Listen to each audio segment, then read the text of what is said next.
So we have now a panel to talk to you about supply chain efficiency. And the first thing that I wanted to talk about as the moderator was why this is such an important topic. In a nutshell, your company's environmental impacts are primarily in the supply chain.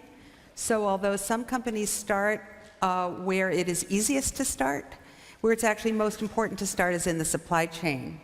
And what we have on our panel is a number of fashion companies, a manufacturer, and a bank to talk about the efforts that they have done and undertaken that address those impacts in the supply chain. So I'm Linda Greer. I work with the Natural Resources Defense Council. We have done a supply chain program called Clean by Design, which is actually transitioning into the Sustainable Apparel Coalition, the organization you heard about at the last panel, where we are planning to have it come up to scale. What that program has demonstrated is the tremendous untapped potential to improve the use of water, the use of energy, and the use of chemicals, and thereby reduce the environmental footprint in your suppliers. And I can explain a little bit more about the program later. But first, I wanted to harken back on the conversation we had from the first panel about transparency. And note that where things really need to start is for you to know your supply chain, for you yourself to figure out where your manufacturing is occurring.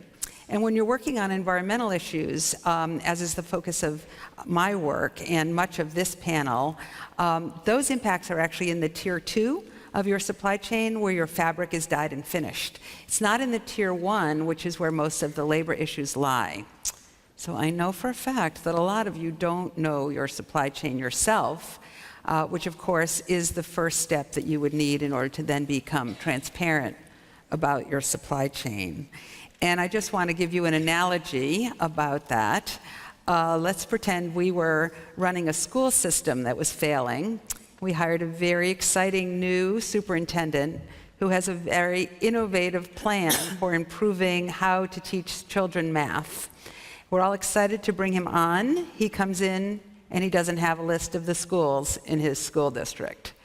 So you can't really be disruptive and you can't really be innovative. You can't really do what needs to be done until you take this very first important step of actually knowing where your stuff is made and then benchmarking the environmental performance of those facilities before you get started so that basically you know where to go. Okay, so enough about me, enough about that. We have a great panel here. We have, as I mentioned, 3 progressive fashion companies, each of whom has done really stellar work. Both Burberry and Kering have done work with NRDC's Clean by Design program. We also have a leading sustainable denim manufacturer in the world, and then we have HSBC Bank. What we want to do on the panel today is we want to inspire the people in the audience to come along on this mission of improving performance in the supply chain. And in order to help you, we want to give you some tangible insights and advice as to actually how to do it. So I'm hoping you walk away with both the inspiration that this could be done and with also the to-do list. And I've already given you the first task, which is figure out who's in your supply chain. Okay, so we're going to start with Pam Batty. Pam is the Vice President of Corporate Responsibility at Burberry. She joined Burberry in 2012 and has over 20 years of experience in corporate responsibility. This includes sitting on the board of the Ethical Trading Initiative for 6 years, and that's a leading alliance that promotes worker rights around the world. Pam sits on top of a global team of sustainability professionals at Burberry, which has launched a new 5-year responsibility strategy last year. And as I've mentioned, I've done a lot of work directly with Pam and with Burberry, and her team is very impressive, both on supply chain and on green chemistry initiatives and on a number of other things. So Pam, we're really interested to hear you give us a little information about what you guys have been up to and advice for our audience. Of course. Well, thank you very much for inviting me to join your panel. This is something that we've been working on for some time, actually since we conducted an environmental baseline assessment back in 2012, which looked at our end-to-end operations to see where our impacts lay. This was super helpful because it helped us develop our first environmental strategy, but it also helped us identify where the really big impacts were within our supply chain. And we found that almost 50%, in fact 49% of our impacts happen before any of our materials end up in a factory to be made. 20% are at raw material stage, and 29% at the processing stage, which is obviously the focus of our conversations here today. About the same time, we met Linda and became aware of the NRDC and the Clean by Design program, and we were really interested in deploying that in our supply chain. But unfortunately for us, Linda's focus at that time was very much in Asia, and ours was in Europe, and specifically in Italy. So what we decided to do was to try and roll out the program ourselves within our own team. With, I have to say, fantastic support from Linda and her team, but also using the tools, the best practice tools and guidelines that the NRDC had produced. Our team then started to deploy the program. And I should just say, we don't have water and energy engineers in our team. They just use the best practice tools. Since then, the team have deployed the program in 28 facilities globally, which, to give some context, those 28 facilities process around 43% of our total products. And they've identified over 230 individual opportunities for either water or energy saving in those 28 facilities. Back to Italy, which, as we know, is not a developing country. It is a country with a mature and sophisticated textile industry, but we still managed to see energy savings of up to 14% and water savings of 11% in Italy. I think having brought the program in-house and working directly with our suppliers has also given us some other advantages in that it enabled conversations with our supply chain partners around other areas of our sustainability agenda, specifically our work on chemicals, but also increasingly our work on renewables. So our first strategy came to an end last year, as Linda mentioned. We launched a new strategy last year, wanting to scale up our efforts, wanting to be more ambitious. We have 3 goals that we're aiming to achieve by 2022, and one of those is to drive positive change through 100% of our product by 2022. There are lots of things going to make up that 100%, including more sustainable raw materials, but this program is going to be really central to us achieving our goals and our ambitions by 2022. I have one more thing I'd just like to add. This is really important work, and clearly I think what we have done has shown that there really are some quick and easy wins to be had in every supply chain. But innovation is something that was touched on earlier, I think is going to be the key to helping our industry move to a more sustainable model. And as part of our strategy launch last year, the Burberry Foundation made a grant of £3 million to the Royal College of Art in London to establish the Burberry Material Futures Research Group. It's the first of its kind in the world to be in a traditional art and design university, and will bring some radical thinking to more sustainable raw materials, advanced processes and manufacturing, and indeed the customer experience. And this is a philanthropic donation, so all of the research from that group will be publicly available for the benefit, hopefully, of the wider industry and the communities in which we operate. Thank you so much, and I think that is a very nice model of the work that you're doing within your own company and then the work you're doing in a more collaborative space to sort of lift all boats. And we do see some leadership companies really stepping into that space so that it can help those coming into the program for the first time to be able to move faster as a result of some good progress. So next is Géraldine Vallejo, who I've worked with for quite some time myself again. Géraldine joined Kering as a sustainability program director in October of 2013, and she supports the luxury houses at Kering in order to meet the ambitions of the very impressive sustainability targets that have been established by that group. So those include such brands as Gucci and Saint Laurent and Bottega Veneta, etc. Géraldine also oversees a group of very impressive experts in her company, who I've also worked with directly, again, on supply chain, green chemistry, and much more. And she is also responsible for sustainable innovation and building strategic partnerships. So take it away, Géraldine. Thank you, Linda. Well, at Kering, you know, we are fully committed to embedding sustainability in our entire value chain. Innovating is essential for us for being more efficient.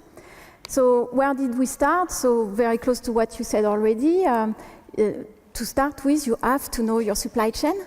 And you have to know where the impacts are so as to effectively reduce them and know where to innovate and where to prioritize. Because we have good teams, but we have limited teams. We have to focus them on where there is biggest potential. So to do this, we created the environmental profit and loss accounting. It's like a profit and loss, so every business understands that, but on the environment. And so the environmental profit and loss measures and puts a monetary value on the environmental impact of our own operations, but also for entire supply chain. And we've been doing that for 5 years, and it's a great exercise because really now we really have a clear view of where and how our activities create environmental impacts, such as air and water pollutions, greenhouse gas emissions, land use, waste production, etc. And based on these results, we're able to take action. So the results were amazing because we see that only 10%, less than 10% is due to our own operation, and 90% of the impact is in the supply chain. So really, if you only focus on your own operation, you're missing the point. You have to address the efficiency in the supply chain. And to do that, so we had to put in place innovative programs where it takes much effort. And additionally, we have a strategy that is very ambitious. Because we have a science-based target for green gas emissions. And we also have committed to reducing by 40% of our environmental profit and loss, which covers not only our own operation, but our supply chain as well, where we have less levers. So 40% is enormous. We know today that we can reduce by 20% by implementing best practices and existing technology, but the additional 20% will require breakthrough innovation like circularity, like decoupling from nature. So in terms of programs, where did we start? So we started with the quick wins, and the Clean by Design program was a wonderful program because it really is a quick win-win-win. As you say, Linda, it's a win for the supplier on its energy bill, on efficiency. It's a win for us because it helps us achieve our target, and it's a win for the collaboration between suppliers and us. So we implemented it in Italy, like Burberry at the beginning, and same order of magnitude. Very quickly, textile mill suppliers were able to achieve around, on average, 12% greenhouse gas emission reduction. Because it was so successful, and because, as you mentioned earlier, most of the impact is even upstream in the supply chain, we moved the program upstream in the supply chain to tier 3, tier 4 suppliers like wool scouring or silk reeling. And so now we are, with a smaller number of suppliers, we were able to achieve a similar impact, so that was amazing. So that's for the, I would say, short-term wins. We're also working on longer-term wins that prepare us for the future. So further up in the supply chain, innovating on manufacturing, like scaling up metal-free tanning, working on raw materials, sustainable raw materials, and making sure that regenerative practices are in place. But also, I think we have a role to address the challenges of our industry, like closing the loop and real circularity. And for this, it means breakthrough innovation. So we are working on this also collaboratively with startups and through our collaboration with plug-and-play fashion for good. Many of the startups of plug-and-play fashion for good are here today, so I encourage everyone to meet them. And I think that overall, the technologies we need to be more efficient will become a reality by working together, because some of them are seeds today, but that's our role to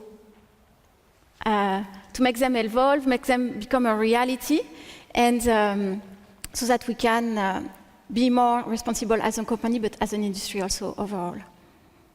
Excellent. I think that Kering's work also illustrates how so many of the environmental initiatives should be aligned and dovetailed. So, for example, setting ambitious science-based targets for carbon reductions, finding the places where those carbon reductions are best achieved, and thereby sort of taking advantage of a number of the initiatives out there to generate that momentum and excitement in the company.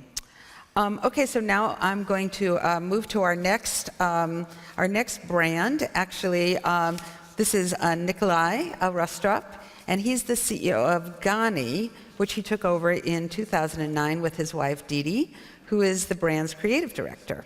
Alongside his work in running the company, he sits on the board of the Danish Fashion Initiative and the Copenhagen Fashion Week. And Nicolaj is also chairman and partner at Sophie Billy Bracke, which I'm probably mispronouncing, a fine jewelry brand. Before joining fashion, he was an entrepreneur in the tech industry. And I think Ganni is interesting to us because it's a small company, but you've done so much in terms of sustainable fashion. And I'm hoping that you could fill us in on sort of both your motivation and some of the work that you've done. Well, thank you, Linda. I gotta admit that when I was first asked to join this panel, I got a little anxious, sitting next to luxury giants like Burberry and Kering, and you, Linda, who's one of really a true activist within this field. So I'm really honored, and I got so anxious I actually wrote down a few things that I wanted to say. Just to provide you with a bit of context. So as Linda said, I'm the CEO and co-owner of Ganni. We did less than $50 million last year, so that kind of qualifies us as being a small and medium-sized enterprise, or an SME. So I'm not a sustainability expert. I feel like a sitting duck up here. but I control the entire budget of my company. So there's very little politics in a SME. So that bit is interesting because at least theoretically, I have no excuse for not trying to create a supply chain that's 100% sustainable. And I guess that goes for most SMEs. When last year's Pulse report came out, I noted that SMEs make up half the global market, but in terms of sustainability, we've shown little effort so far. That's actually a quote. Not very impressive. So I guess that kind of sums it up for us SMEs. So we're a large part of the problem. We're not doing enough, and we hardly have any valid excuses for not doing so. Or do we? So, I mean, as Eva mentioned earlier this morning, the problem is, in particular with SMEs, that we're not experts in sustainability. We're experts in design, in sales, in marketing, in sourcing, but we do not possess the skills nor the capacity to create innovative solutions for our supply chain, which we hardly control.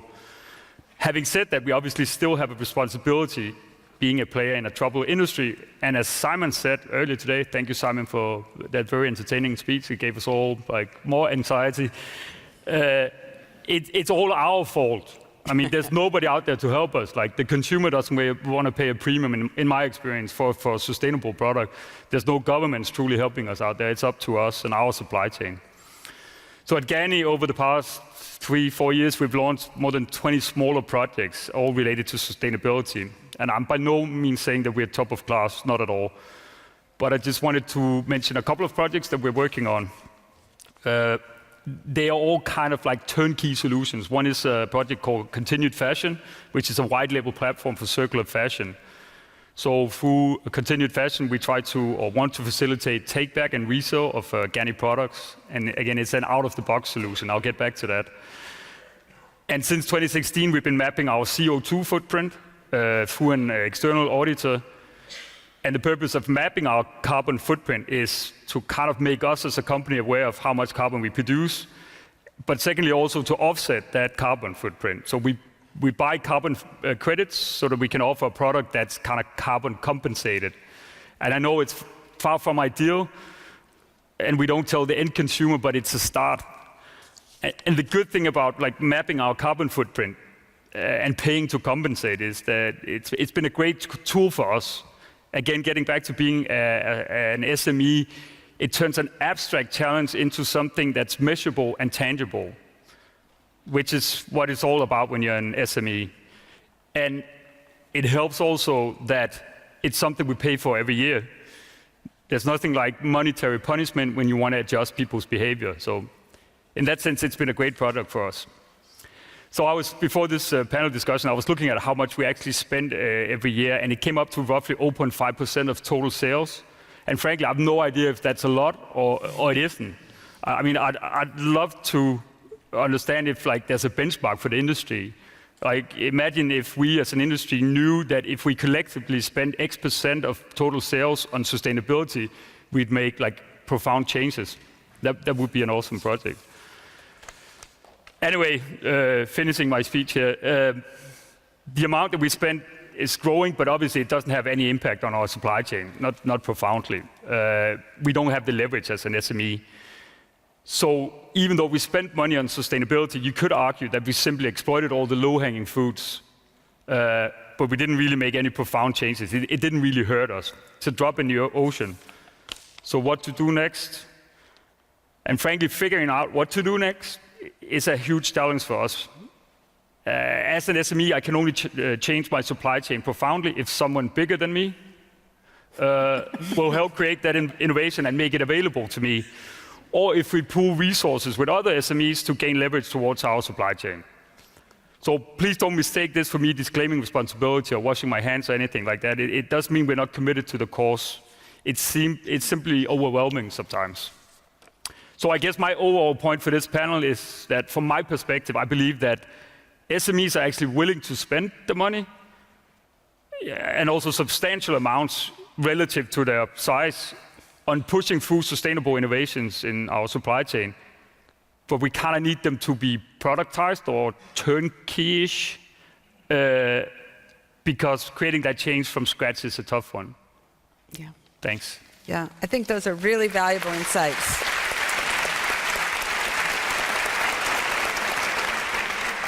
I love that you said there's very little politics in this SME. I wrote that down. No excuses. Yeah, no excuses that way.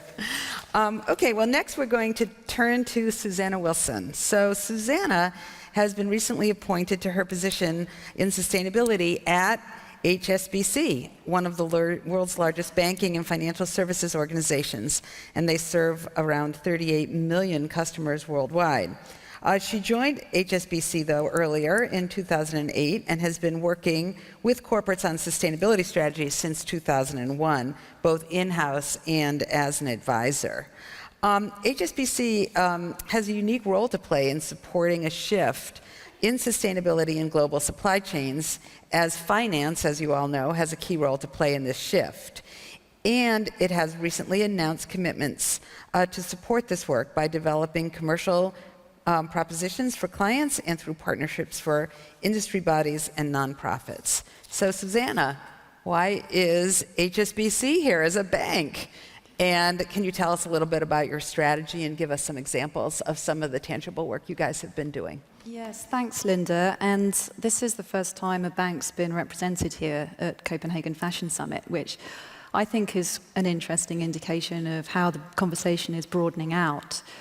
And as you said, sustainable networks and entrepreneurship is a new strategic priority for HSBC globally.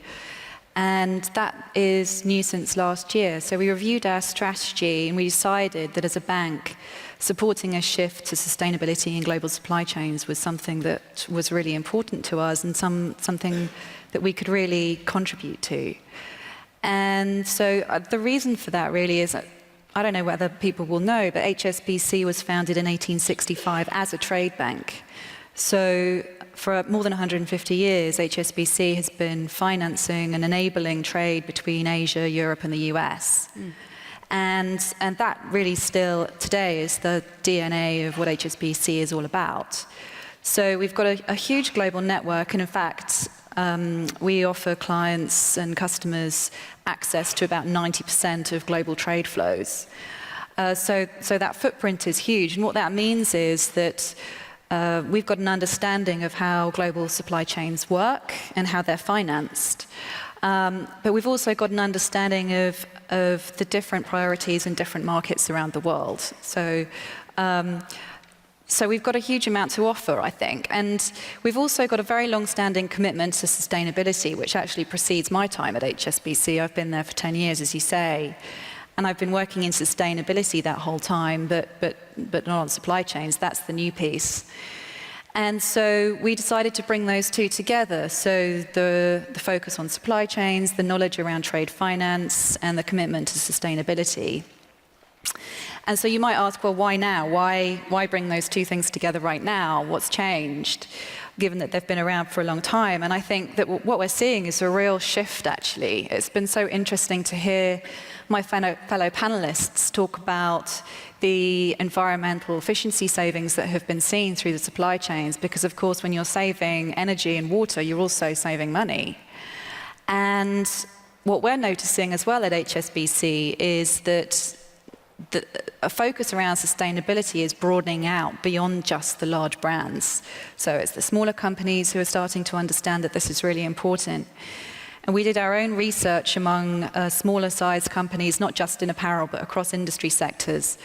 And we found that while only around 18% of smaller companies are saying that sustainability is a priority for them today, in 3 years' time, 46% say that it will be a priority. So that's a big shift. So they can see that it's coming. And HSBC, the other thing about our network and our client base is that it spans companies of all sizes. So we're banking huge companies right down to small startups. And that offers us an opportunity to help companies of all sizes to actually access the kind of finance they need for this kind of thing. So in terms of what we're doing practically, we've made a commitment to introduce supply chain solutions, commercial supply chain solutions, which embed sustainability. And right now we're trialing different ways of doing that. So I'm not saying we've cracked it. But what we are doing is looking at how we can embed sustainability components into our existing financial products. So whether that's a sustainability element to working capital financing, so rewarding good sustainability performance, or whether that's preferential terms for capital expenditure. So things like if your suppliers want to invest in water treatment plants or renewables, for example, is there a way of working with a buyer and a supplier where there's a strong relationship between the two and actually offering better terms because the expenditure is for sustainability performance improvements? So those are the kinds of things that we're looking at. But I think what's fascinating for me as well, and some of the conversations that we've been having, is that I think we're seeing a change as well, a real professionalization of the sustainability industry, you might say, where sustainability people are now talking much more in business terms, you know. So, I mean, I'm a sustainability person that's my career. And I'm learning more and more all the time. I mean, I work for a bank, but I'm learning more and more all the time about how sustainability and finance can come together. And I think what can really make a difference with all of this stuff and to help bring sustainability to scale in the way that we really need it to do is to start to bring those finance brains into the conversation. Right. So my commercial colleagues are looking at this.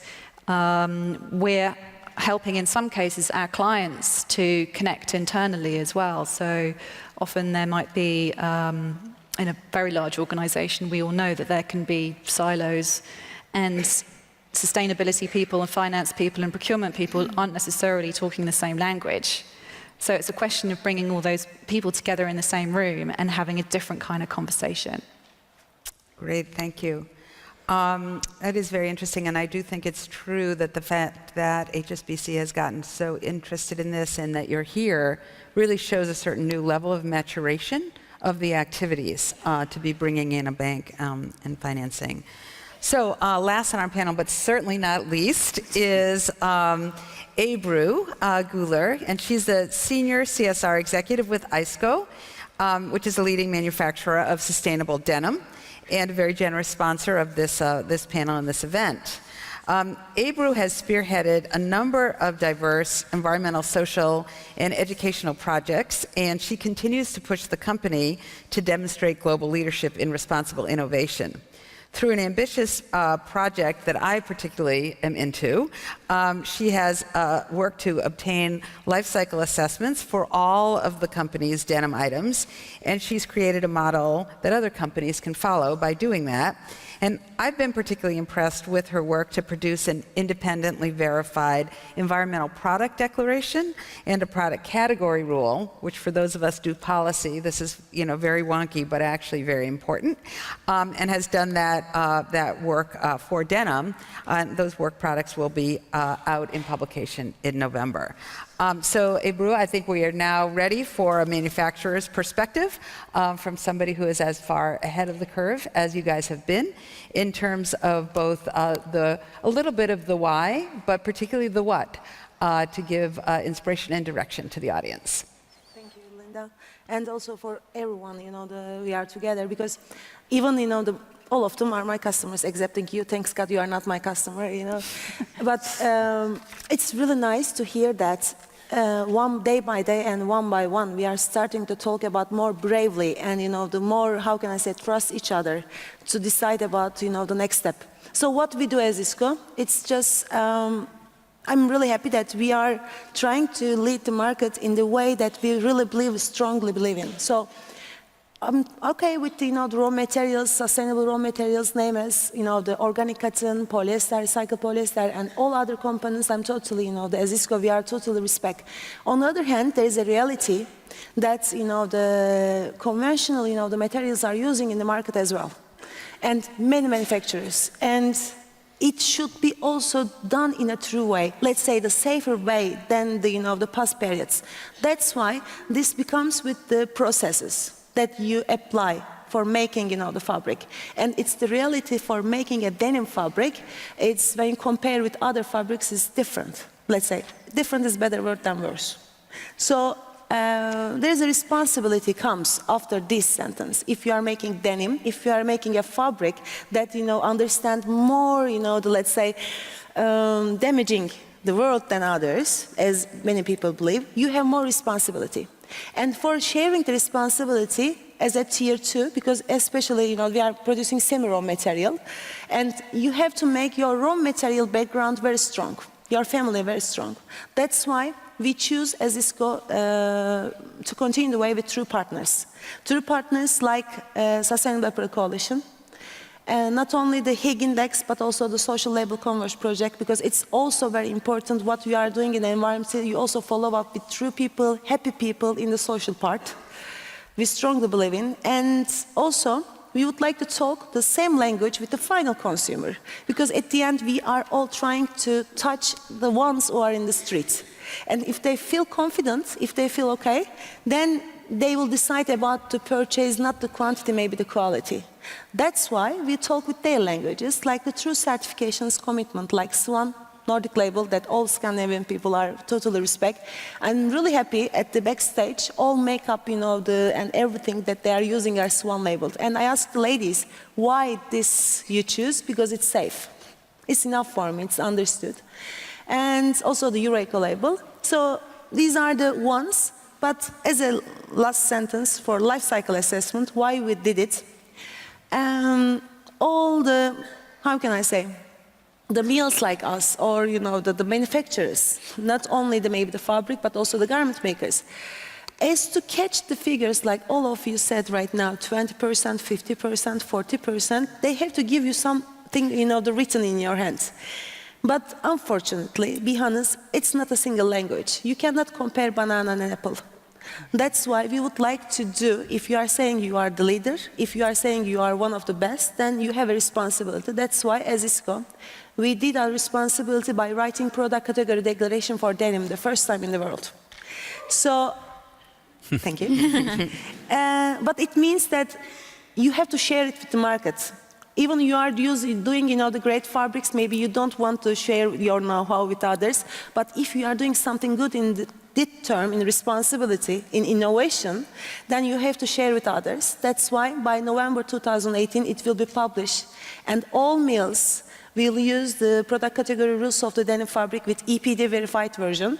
So the customers or here or the partners like you, when you request a life cycle assessment of a fabric for 1 square meter, of the production, you will have the carbon footprint and, the water footprint results. At the beginning, you can calculate what you will do or what you shouldn't do.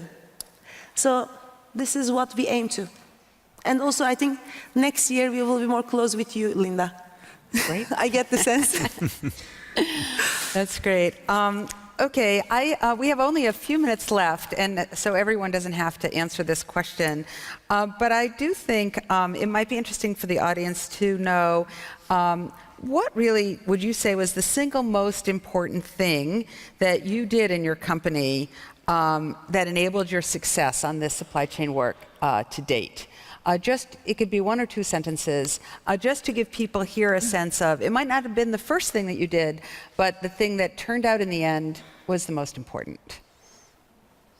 Pam, maybe? I think I'd say partnership, actually. Partnership with the NRDC in the first instance, but then also partnership with our supply chain and partnership with our internal supply chain teams too. I think that's all of those 3 things together were a really important unlock and a way in which we were able to deliver this resource efficiency program in our supply chain. I think. That's interesting, and also harkens back to the previous panel where they were also, one of the panelists noted the change in the relationship with their supply chain that came with the increase in transparency that was very transformative in the end, beyond what people really imagined going in. Others? Yeah. Not to not answer your question, Linda, but to me, there's really that light bulb moment where you kind of change everything, or pick the right partner, and that's it. To me, it's very much about all the little projects that you launch, and in the end, they turn out to be this patchwork of a sustainable supply chain solution. Yeah. So the proof is in the daily grind, basically, to me, because that also, in the end, kind of changes the culture of an entire company. Right. And in the end, that's what you want to achieve. You cannot produce manuals and work your way through manuals. It needs to be part of the DNA of your company in the end. Yeah, that's a good answer. Others? Go ahead, Ebru. I'm strongly believing, the equal partnership, it's okay, but equal partnership is really important in the supply chain, because it's just one part to demand always everything from the rest of the world. It's not, how can I say, humble and equal. So if we are playing a game, let's say, we should be in the same standard and we should demand from each other the same. If my customer demands something from me, if I'm demanding the same from my supplier, then the rights that, the cover, even the brands and even the manufacturer and the raw material supplier should be same. And I'm really strongly believing next years in that platform, more manufacturers with believe in equal partnership will be involved. Yeah. Anyone else, Susanna? Yeah, we're really lucky actually. We've got a lot of support right from the top of the organisation. So I think that senior management executive support is critical. But I would also echo what Pam said around partnerships, and we really have listened closely to the NGO partners that we have, where we've got an apparel sector focus. So we've had a partnership with WWF for more than 15 years. We also work closely with WaterAid in the apparel sector, and also the Apparel Impact Institute. So I think learning from those organisations, and also like yourselves, where there's a really deep knowledge of actually what the issues are, is invaluable. Geraldine, yes, no? And yeah, just to finish, maybe, I mean, an important step for us was to set a target as a group so that internally people were motivated to take action.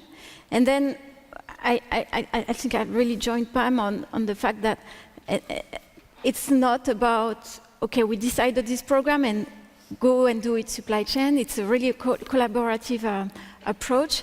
We bring something, they bring something, and in that regard, I think the Clean by Design program is a very good illustration, because as a company, we bring auditors to find solutions, and so the textile mills benefits from these audits, but at the same time, they have they help us reduce of overall impact, and depending on where they are in the world, between 1 year and 2.5 years, they have a return on investment very quick, but the HSBC is very happy too.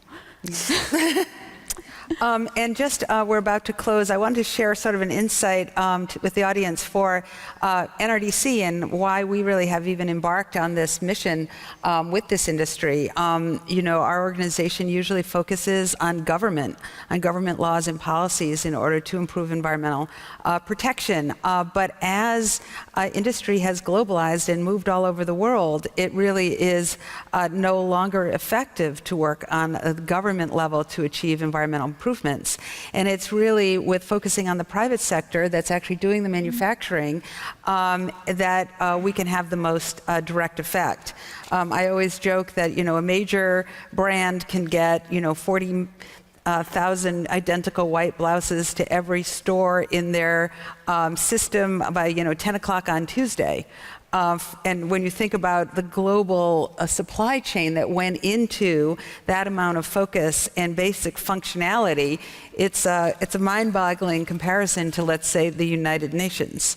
So that for an environmental organization whose mission is really to protect human health and the environment, you guys really offer us the lever that we need in modern day times to make a difference. So I hope you could take that as a point of inspiration, notwithstanding the fact that I know it's not an easy path forward.